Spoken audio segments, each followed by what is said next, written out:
తెలంగాణ ప్రాంతంలో నైజాం రజాకార్లు జాగిందార్లు భూస్వాములు చేస్తున్న దోపిడీ పీడనపై కమ్యూనిస్ట్ నాయకత్వంలో నిజాందారుల నియంత్రిత ఆగడాలను ఎదిరించిన వీరుడు కామ్రేడ్ దొడ్డి కొమరయ్య అని సిపిఎం జిల్లా కార్యదర్శి మోకు కనకారెడ్డి అన్నారు. శనివారం దేవరపల్లి మండలం కడవెడ్డి గ్రామంలో దొడ్డి కొమరయ్య 8వ వర్ధంతిని పురస్కరించుకుని సిపిఎం ఆధ్వర్యంలో వారి స్థూపానికి పూలమాలలు వేసి ఘనంగా నివాళులర్పించారు.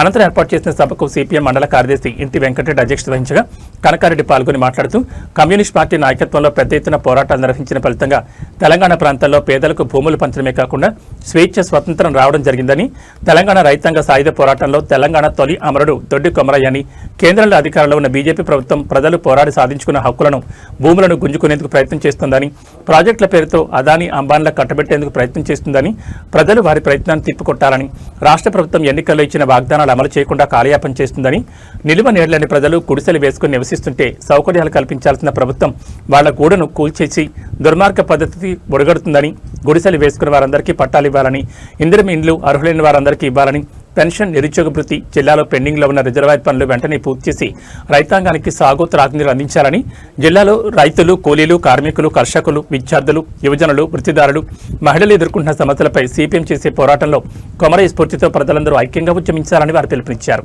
ఈ కార్యక్రమంలో సిపిఎం జిల్లా కార్యదర్శివర్గ సభ్యులు సింగారపు రమేష్, సాంబరాజు యాదగిరి, జిల్లా కమిటీ సభ్యులు బూడిద గోపి, జోగు ప్రకాష్, సుంచి విజేందర్, మండల నాయకులు పయ్యావల భిక్షపతి, ఐలాపురం నరసమ్మ, ఎస్ఎఫ్ఐ జిల్లా కార్యదర్శి దాసగాని సుమ, గడ్డం యాదగిరి, చింత మైసయ్య, పి రవి, పి కనకాచారి తదితరులు పాల్గొన్నారు.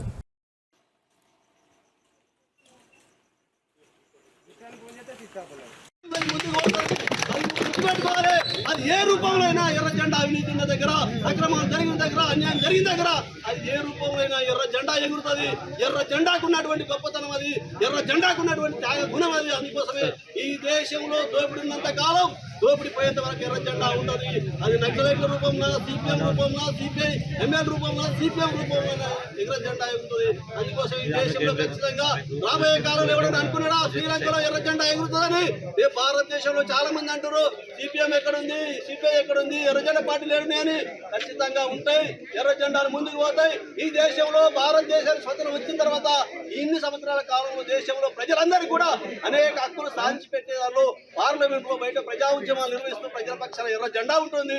జనగామ జిల్లాలో కూడా కమ్యూనిస్ట్ పార్టీ పోరాటాల ఫలితంగానే ఈ జనగామ జిల్లాకు ఎత్తిపోతల ద్వారా నీళ్ళు వచ్చినాయి. ఈ రోజు చాలా మంది ఇప్పుడు వచ్చినటువంటి కుప్పలో ఉట్టి మబ్బలో మాయమైనటువంటి చాలా మంది చెప్తుండొచ్చు.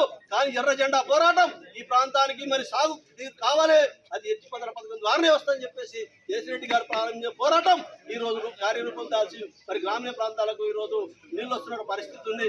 అందుకోసం పోరాటం, ప్రజల కోసం పోరాటం ఎర్ర జెండాలు చేస్తాయి, సిపిఎం చేస్తాయి. అందుకోసం రాబోయే కాలంలో ఈ జిల్లాలో ప్రజలు ఎదుర్కొన్న ప్రతి సమస్య మీద ఉద్యమాలు నిర్వహిస్తున్నారు. రాబోయే కాలంలో మరి దొడ్డి కొమరయ్య గారి స్ఫూర్తితో ప్రతి కార్యకర్త, ప్రతి ప్రజా ఉద్యమాల్లో పనిచేసేటువంటి వాళ్ళు తప్పకుండా ఉద్యమాలకు సహకరించాలి.